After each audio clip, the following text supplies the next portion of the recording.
Have you ever tried to save up some cash to buy a money card only for that card to get a reprint announced and you're like, oh my god, why did I wait so long for this card? Or on the other hand, maybe you're trying to sell off some of your high rarity or some secret rare chase card that everyone wants and you're really scared that the reprints are going to kick in anytime soon, so you may sell it for less. Well, this video is all about that. I've done my homework here, and in this video segment, it is supposed to provide you guys with a potential frame of reference regarding reprints. And how to be as budget in terms of playing Yu-Gi-Oh! As possible, and help you guys save some money. Of course, this is mainly for high impact reprints, so for the stuff that's easy access to everyone, let's just move on from that. We're not talking about that. So, let's get to it. Let's quickly list off some of the reprint-based products just so that we are all on the same page, starting off with the most popular item since 2014, the Megatin and the Megatin packs. Of course, Megatin packs cover the previous 4 sets inside, and there's always going to be a rare, a super, an ultra, and a secret in each pack. So in other words, out of those giant pools of cards, you're guaranteed some of the higher rarity stuff regardless in each pack. And even the tins themselves usually come with a packet of cards that are foil, perhaps some chase cards in there as well. So in other words, you're getting some value immediately just from buying the tin. And unlike previous tins usually just offer like a couple of packs from like various sets, and then you open them and that's it. These Megatin packs definitely have much more value. The next thing would be like structure decks or starter decks. Now starter decks, you usually won't see like some of the biggest reprints in there immediately. They're usually like the second wave of reprints. Now structure decks usually include like new cards and whatnot, but then they also include common variations of staples. But before that, those common variations of staples usually gets reprinted somewhere else first before they get to the structure deck. So that's just a heads up to you guys before they become super easy access to everyone. And we have Gold Series. Gold Series is kind of an interesting one because it's not the most favorable one. I don't think they've released a Gold Series in a while now, but Gold Series, they tend to reprint like OCG imports, some prize cards from YCSs, and sometimes even some secret rare chases such as Ghost Ogre and Snow Rabbit. The first reprint for Ghost Ogre was a Gold Series variant. So yeah, that's something for us to note. And of course, the other things are special eds. Special eds are kind of harder to tell. Usually they preview 1 or 2 cards from the new upcoming set, and then they also put in some big chase card in there so you would buy the product. Then we have tournament packs. Now tournament packs are kind of more interesting. Usually the set of cards in there are relevant to the current format or the previous format. Usually the previous format stuff would be rarity bumped up and stuff that are relevant right now, but due to the lack of prints in the past, they would commonize a lot of the prints.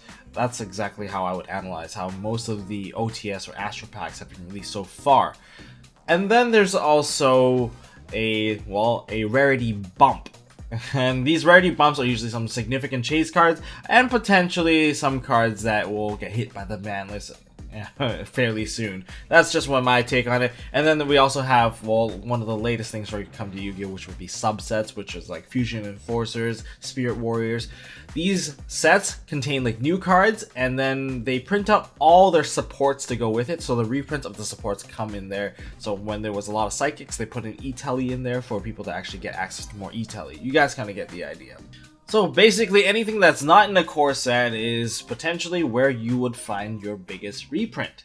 Now that we have assessed where these products are going to be, let's actually talk about when, since the reason why you guys are here is the thumbnail does state when you shouldn't buy Ash Blossom Joyous Spring, and we will answer that question, don't you guys worry. So rather than me just giving you guys, oh, they're gonna get reprinted at X and X time, I'm just gonna give you guys the evidence and the release data that Konami has provided with us through the release dates of various cards, and from their first release all the way to their first reprint, because that's when the most impact on their prices actually occur. So to break down this list of hype cards and the release dates, let's start off with D-Bear. D-Bear was released in Invasion Vengeance of November 2016, and the reprint first appeared in a Megatin pack of August 2017. So that was about a 9-month difference. Then we have Pot of Desires, which was first released in the Dark Illusions, but it was reprinted as a guaranteed ultra rare inside the Megatin of 2017. So same release date. So August of 2016, August of 2017, there's about a 1-year difference on this one. And then there was also Ghost Reaper Winter Cherries, which is first released in Shining Victories in May of 2016. And then it was again reprinted in the same mega pack in August of 2017, giving it a 1 year, 3-month difference. Now, Megatins takes the last 4 sets, and it would take at least 6 months after the release of the 4th set before you actually get a Megatin. So that's, you can kind of assess it from there. So the earliest of early reprints would take at least 6 months. Now let's talk about Solemn Strike. Solemn Strike was first released in Bosch, Breaker of Shadows, in January 2016, and it was first reprinted in September of 2016 as a secret rare in a Megatin of, well, the 2016 Megatin. Then we have Ghost Ogre. We actually got to travel a bit far back for these other money and hype cards, like really popular cards that just spiked up in popularity. We have Ghost Ogre that was first released in Cross Souls in May of 2015. And then it was reprinted 10 months later in March of 2016 in Gold Series. Now, Gold Series, I don't think we've seen them around very much nowadays. I don't think 2017 ever got a Gold Series ever. Then we have Max C that was first released in Storm of Ragnarok in, I believe, February of 2011. And then it was first reprinted a year and 8 months later, I guess in October of 2012 in a tin promotion. Now, bear in mind, there is a difference. Like, why did Max C take so long? Like, why couldn't we issue Max C challenge a bit earlier? Well, back in Storm of Ragnarok, 6 Sams were becoming the big thing. Legendary 6 Sams were just released, and it was still the synchro format, where Yu-Gi-Oh! Was still rather slow. And, you know, to put it in perspective, let's just say the synchro era, people didn't exactly spam the board as hard as we did now. There was a lot more control-based games, but 6 Sam was one of those decks that could have spammed the board, especially with the gateway at 3 and everything at the time. Let's just say it was very broken. You can infinitely loop your monster, so if they maxed you, you would deck out. So maxi wasn't exactly a good choice at the time, but then when it came to Plant Synchro, maybe a year later, Maxi definitely hyped up in popularity, like by far. Like, people didn't really play it back then. I remember during the release of Maxi, I didn't really care for it. It wasn't exactly a secret that I enjoyed pulling at the time. But then I really regret getting rid of my Maxis, because Maxis definitely spiked up in popularity. In terms of usefulness, you would gain like 2 or 3 cards before, and then now you would actually draw like 6, 7 cards. Huge difference. So Maxi, about a year later, of course, it was a later reprint. And then we have Solemn Warning. Solemn Warning was first released in Duelist Revolutions in, I believe, August of 2010, and then it was reprinted in November of 2011 in a tin. So you kind of get the idea of, like, things usually get reprinted within 9 months, or perhaps even earlier 6 months, to about 1 year and 3 months. Usually within that time frame, you get your most hype cards reprinted. Usually they're the chase cards of various products that they're actually trying to sell. So with all that data, when should we not buy Ash Blossom Joyous Spring? In the earliest case where it comes out in a special ed of Extreme Forces, then you should have probably already dropped it all away by early before February, because you want to drop it before the announcement comes out, because the moment the announcement comes out, it already tanks about maybe like 20% of its actual value. But if it doesn't get put into the Extreme Forces, then the probably guaranteed point would be the Megatin of 2018. Since the 4 sets that are going to be included would be Maximum Crisis, it's going to include the Code of the Duelist, it's going to include Circuit Break, and it's also going to include Extreme Forces. Yeah, so with those 4 sets in mind, you're pretty much guaranteed that Ash is going to be in there, since Ash is part of one of these sets. But that's only if they actually announce Megatin 2018. Maybe Konami decided to change their business model and not do this product. Although I can't imagine why they would do so. It is one of the most hyped products after all. But that's what I would anticipate. If they're actually going to be doing that, that's going to usually come out around September or August of 2018. Definitely don't buy Ash Blossom Joyous Spring around July, because you're probably going to be wasting your money. Or anytime they do an announcement, and if Ash is in there, that's already a bit too late for you guys.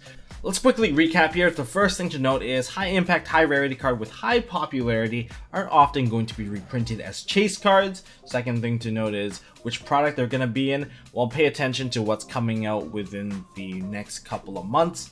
And the range usually ranges between the 9-month range after their initial release to about 1 year and 3 months. So if you're in that zone and you want to get that card, don't do it. I think it's a bit too dangerous, too risky. If you're not a high rarity kind of guy, then you can actually be patient. Unless, of course, you got a big tier 2 event coming up and you really need the cards, then you're gonna have to pay the demand, of course.